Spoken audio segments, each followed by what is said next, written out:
Against Democratic Socialism by Faith. In the developed capitalist countries, primarily those of the Euro-American bloc, there exists no greater delusion to the advancing worker than that of democratic socialism.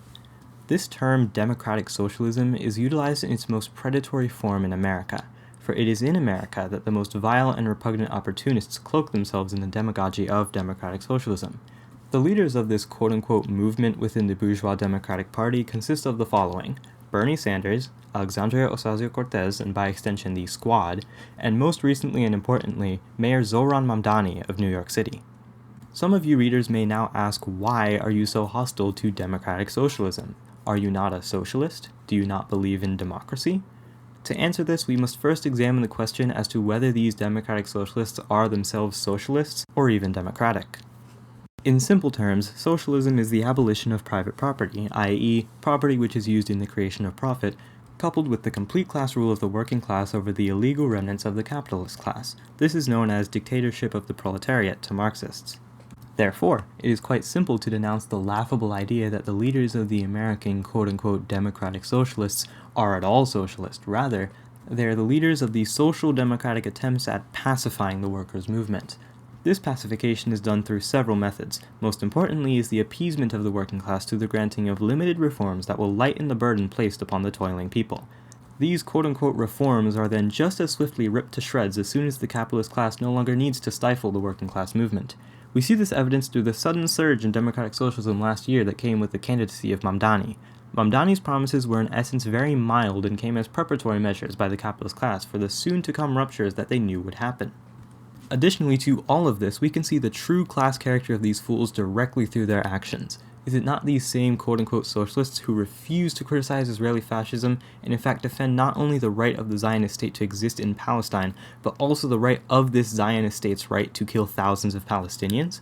Is this quote-unquote socialist Mr. Mamdani not the same man who so easily bends over backwards to serve Trump's blatant Hitlerism, offering nothing but false grumbling in response? Is it not the same Mamdani who sends the NYPD to squash your right to protest? These supposed socialists are nothing more than the whelps of American fascism, desperately trying to deceive the working class and supporting their own oppression with their smiles and slogans. What must be understood is that the American Democratic Socialist movement is not merely misguided in its aims, but actively hostile to the political independence of the working class. Its entire function is to bind the workers ever more tightly to the corpse of the bourgeois Democratic Party, a party that has for over a century served as one of the chief administrators of American capitalism, imperialist war, racial oppression, and union busting.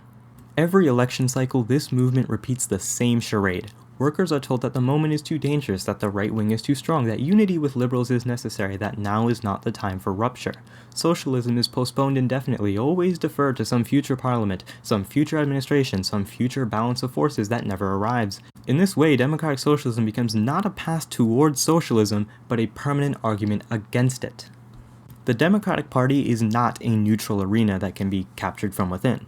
Is a bourgeois party in its very structure, funded by capital, disciplined by capital, and loyal to capital. To insist that socialism can be built through this party is to insist that the working class can liberate itself through its own political enemy. This is not strategy, it is submission dressed up as realism. The so-called democratic socialist leaders understand this perfectly well. Their refusal to break from the Democrats is not a mistake, but a choice. An independent working class party would require confrontation with capital, confrontation with the state, confrontation with imperialism, and confrontation with the police apparatus. Remaining within the Democratic Party allows them to posture as radicals while avoiding every one of these confrontations. It is a politics of safety, careerism, and controlled dissent. Such a movement cannot build a fighting labor movement because it is terrified of labor power when it becomes real. A fighting labor movement does not politely lobby politicians. It organizes independently, it strikes, it disrupts production, it defies injunctions, and it challenges the authority of capital directly. Democratic socialism fears this kind of movement because it cannot be controlled through party committees and campaign offices. An independent workers' party is therefore not a matter of preference, but of necessity. Without political independence, the working class remains a pressure group within capitalism rather than a force against it. A third party rooted in trade unions, tenant organizations, workplace committees, and mass organizations would give workers their own political voice, their own program, and their own leadership, unmediated by bourgeois institutions. Such a party would not exist to administer capitalism more kindly, but to abolish it. It would not measure success by electoral wins alone, but by the growth of class consciousness, organization, and militancy. It would speak honestly about imperialism, repression, and class power rather than hiding these realities behind empty appeals to civility and democracy.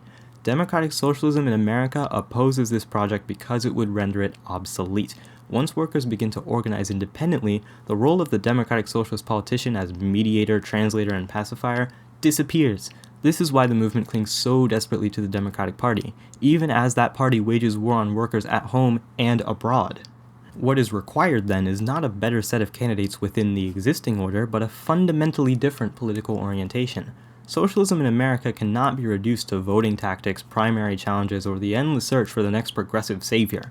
It must be understood as a project of class organization, class independence, and the conscious construction of working class power outside and against the institutions of capitalism.